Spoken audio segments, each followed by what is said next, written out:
get here in one piece. Evening, gentlemen. My nerves are hanging out. Oh, get over yourself. Whoa, Donna. Whoa, kebab. Tonight, Bette Midler, WBA heavyweight champion David Hay, Emmerdale star Danny Miller, Cilla Black, and performing with our Christmas big band, The Soldiers.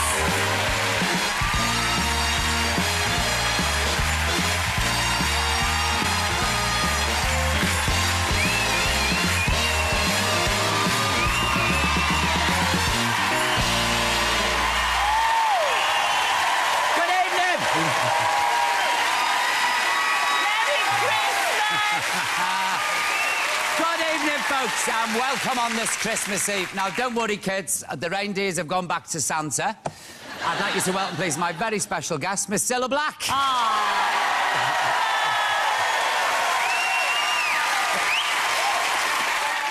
Oh, Cilla, it's What? Christmas Eve. Hurrah, hurrah, hurrah. Time to gather round the Christmas tree with our nearest and dearest and drink some mulled wine and sing some carols. I can't wait. What are you talking about? You hate Christmas. I don't. I've had an epiphany. Over there, so don't move, sis on. No, I have. I've changed. I'm like Scrooge. I've seen the error of me ways. I was visited in the night by 3 spirits. Yeah, vodka, gin and whiskey.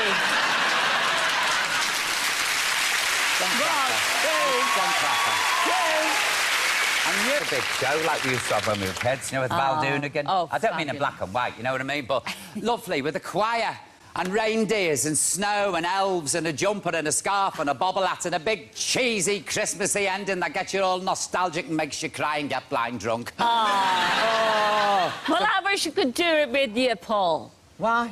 Well, I've got to get back home. No, you're not. Stay here. Yeah, no, I've got to go. I'm sorry, everybody. You've only just got here. I'm sorry. Someone's got to stuff the turkey.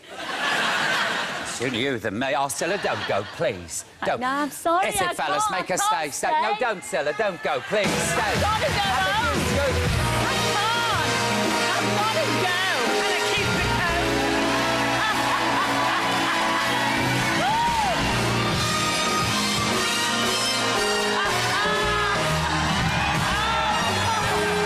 I really can't stay. Oh, Cilla, please. It's cold outside. I've got to go away. But, Cilla, it's cold outside.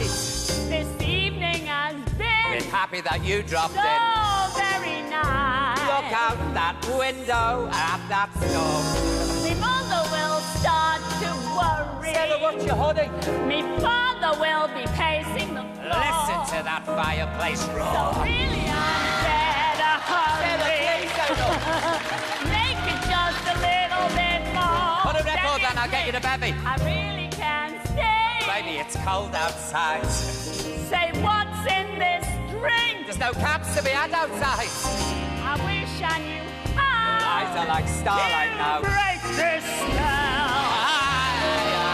Your hair looks well. I ought to say no, no, no, sir. Kind of a moving closer. At least I'm gonna say that I tried. What's the sense of it? Oh, Paul, I really can't stay. Cilla, don't hold out. Oh, but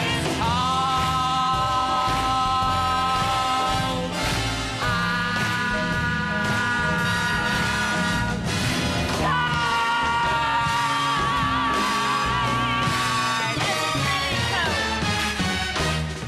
I should have worn the best. You're not going anywhere, you're staying. All right. Love this drink. I love this. Get rid of it, Cilla. Come on.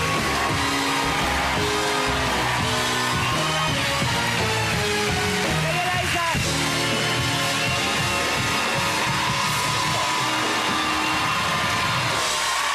Hey! You're not out celebrating at home and you're stuck in watching this, then there's a good chance it's because you've got children. And for that, you have my deepest sympathy. Oh, imagine it. And if they're still up and not in bed, then let me have a word with them, yeah? That's it. Just gather round the telly, children. There's good boys and girls. Now. What? Christmas Eve, I'd say not audible to a child on a Christmas Eve. Now, as I said, it's Christmas Eve, kiddies, and it's a magical time when Father Christmas flies around the world and creeps into bedrooms and plumps up the stockings of millions. A bit like Tiger Woods on a golf tour.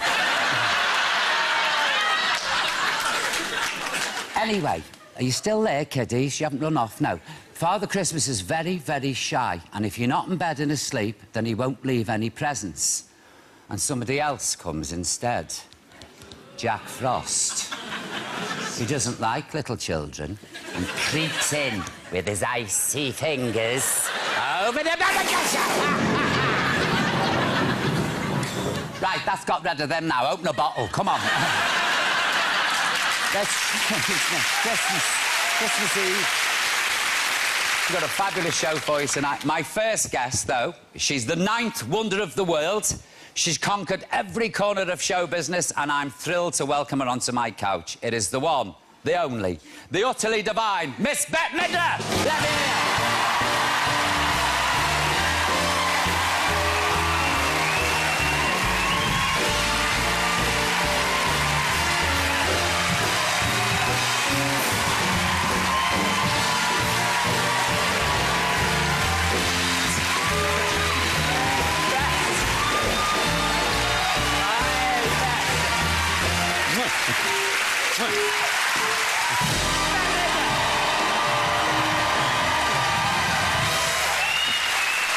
I tell you what, Bet, it's Christmas for the O'Grady's with you here. Oh, how lovely to meet you. How lovely to meet you. Are you enjoying London? You having a good time? I love it. Yeah. Especially this time of year. It's so festive, and the lights are on, and people are hurrying, scurrying. It's really, really exciting. What do you think of this set? I'm stunned. I'm stunned. This is the most fabulous set I have ever been on, I have to tell you. Don't you think they've gone overboard? Completely. Have you seen this mistletoe? I don't know about kissing underneath. He'd have an orgy underneath the size of that. Look at that. Very nice, I have to say. Very impressive. Your very first award was for singing A Christmas Carol. Is that right? Yes, that's absolutely true. I sang Silent Night when I was, I guess, in the 1st grade, and I was very mortified because I am Jewish, and I didn't want to tell my mother that they loved me singing Silent Night. And what was your first acting job then?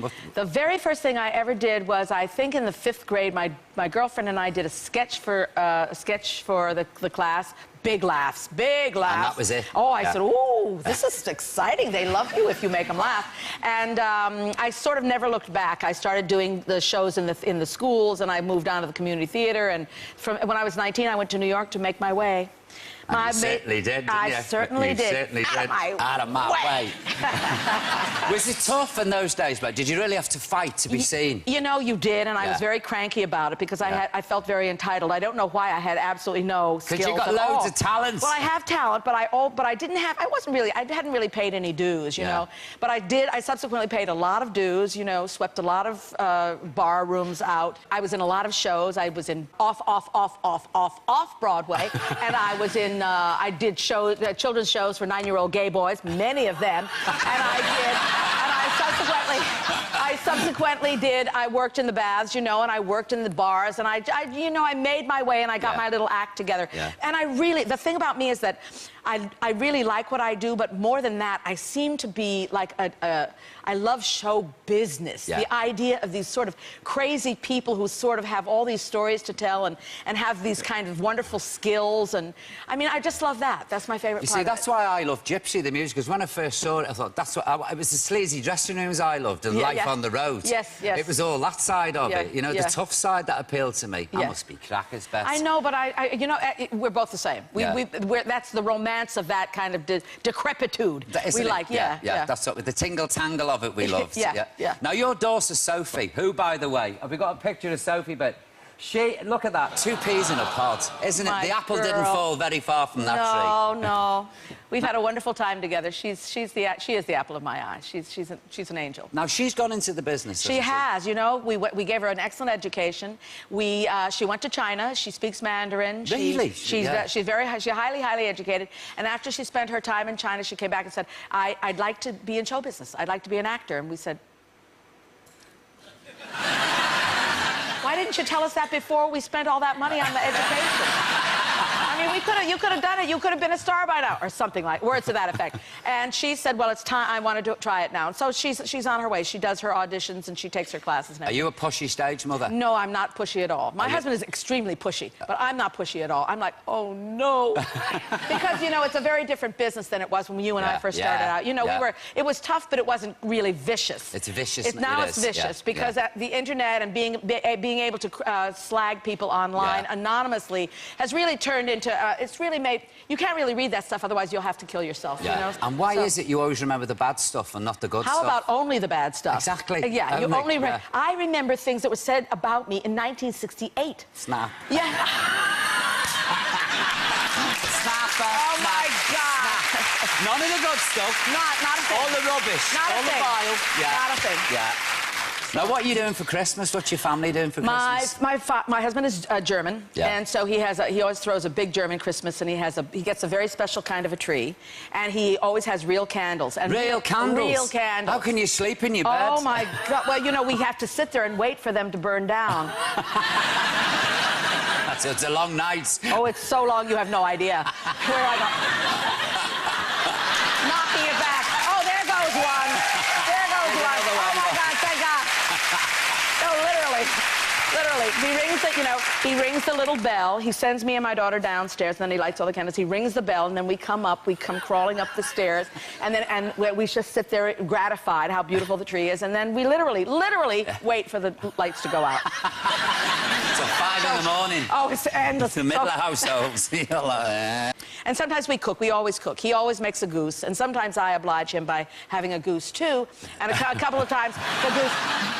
There's a couple of times the geese have, like, you know, fallen off the pan, you know, and you have to, like, pick the thing up and, like, dust its little fanny off and throw it back on the plate. Oh, Lord. But what the eye don't see, the heart doesn't grieve over, doesn't it? Don't go anywhere. Stay with us, yeah? Happy to. And you lot stay. There's more from Bette after the break, including a fabulous song. Plus, we've got Emmerdale's Danny Miller and Mr. David Hay, so don't go anywhere. See you after the break.